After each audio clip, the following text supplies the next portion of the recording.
Promote a culture of inclusion, supercharge your communication, and unleash the full potential of your teams and leaders with the Inclusive Handbook collection from the Diversity Movement. As part of the collection, I wrote the Inclusive Leadership Handbook with Kurt Merriweather to empower leaders with tools needed to cultivate a culture that fosters creativity, innovation, and employee engagement. Through strategies, exercises, and self-reflection, leaders at all levels can enhance their effectiveness. Learn more at thediversitymovement.com/store. Use code HOL at checkout for 25% of your first order. DEI budgets are under attack, but the goals haven't changed. Whether you're looking to increase your DEI knowledge, expand your market reach, or gain a competitive advantage in business, we have the solution. TDM Library is your single source for expert-curated DEI resources, strategies, and solutions, all designed to help you transform your workplace culture and be a more effective contributor.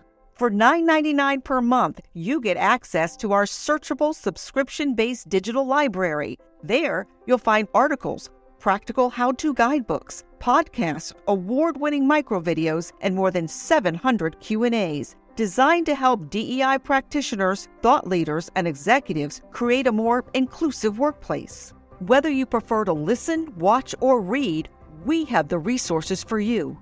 TDM Library goes beyond the basics to dive deep into topics such as inclusive language, the business case for DEI, talent acquisition, and C-suite engagement. For less than the price of a sandwich, you get access to our library of more than 1,000 pieces of original, expert-curated DEI content. Join today and get your first 30 days free. Get your library card now at tdmlibrary.thediversitymovement.com.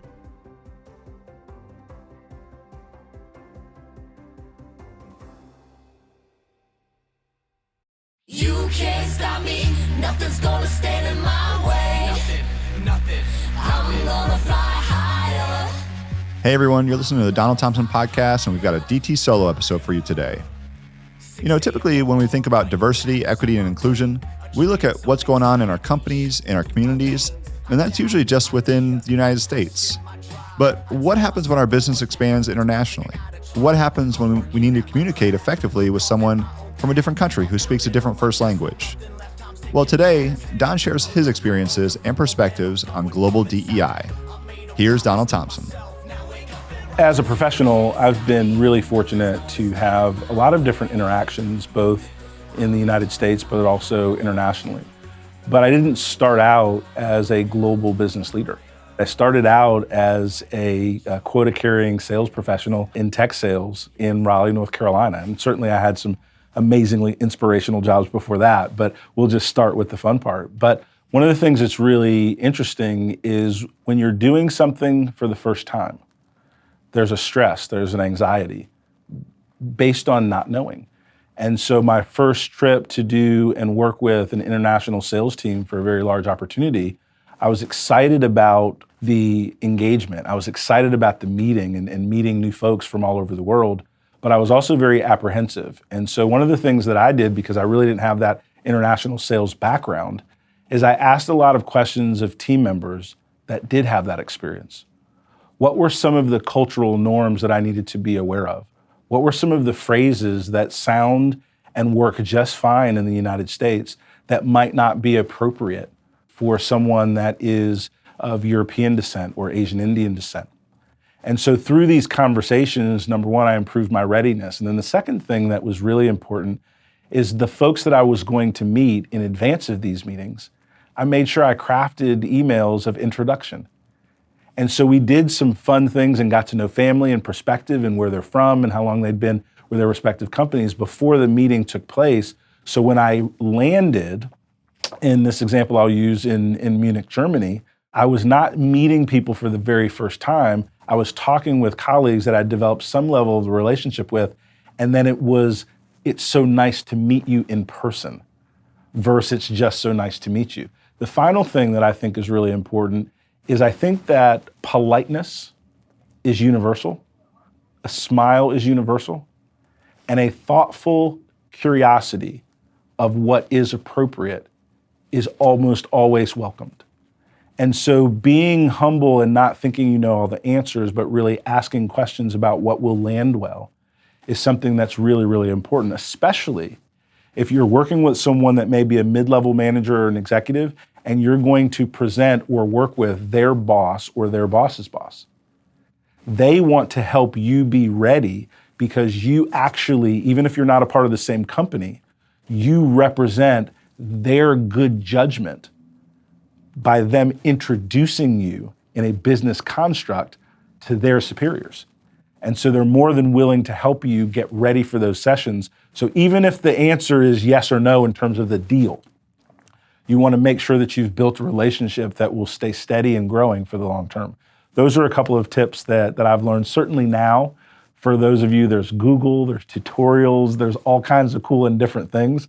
25 years ago when I first started, I had to old school it, and I really had to be thoughtful and talk to people and prepare and take lots of notes.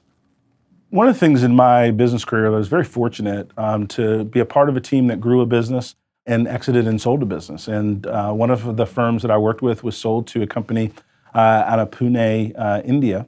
And so there was a lot of interaction throughout the acquisition process, both with legal, with M&A teams, with boards of directors and different things. And it created an environment where I spent quite a bit of time in country in India during the process. And so for me, this was a drastic cultural shift in terms of the difference between the United States and obviously India. And so I had a lot of preparation in terms of going on this trip.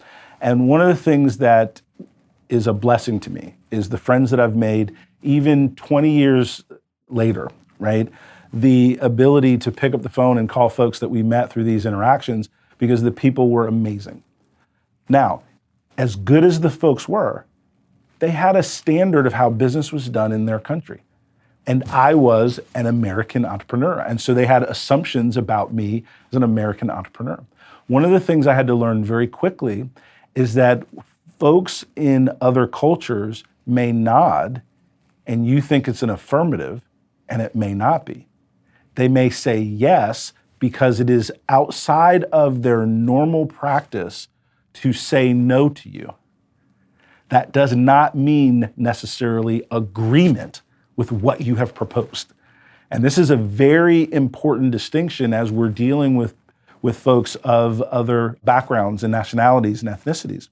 And so one of the things that I had to learn very quickly is that when you have discussions, that follow-up documentation of that discussion is very, very important. And then getting people to repeat back to you what they understand as the status and the go forward next steps. So I'll give you an example.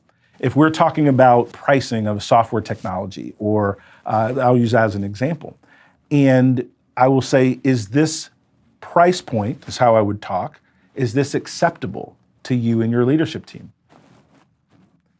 There may be a nod. Well, that nod doesn't mean that they're going to pay the money, right? It means they understand what I've asked. That's very different than someone's agreement to what I proposed. And so I had to understand the difference between understanding of a conversation and that nod of, yes, I hear you, I acknowledge what you're saying, versus agreement. The other thing that was really important is understanding the hierarchy, the structure. In America, we are more prone to dive into a conversation with our leaders present. In other cultures, there is a very different approach to allowing the leader to set the tone verbally for anything that's done or said in a meeting. And people will wait patiently to be asked to engage by the leader based on title, based on stature in that room. And so these are some of the subtleties that I had to learn over time in dealing with business internationally. And it has been an amazing journey for me because it made me realize sometimes how a little bit arrogant we are as Americans, that the way we think about the world is the world. And it made me slow down and create a little bit more humility to learn how others see through their lens what we're trying to do and portray. And then the final thing is that it has broadened me as an individual to be able to work across boundaries, across cultures, and be successful because at the end of the day, we're all trying to do well in our job. We're trying to have a boss that appreciates us, and we're trying to take care of the families that we adore. And there's so many things that bring us together that the things that make us different create some really nice spices of uniqueness. And my international business work has been a lot of fun.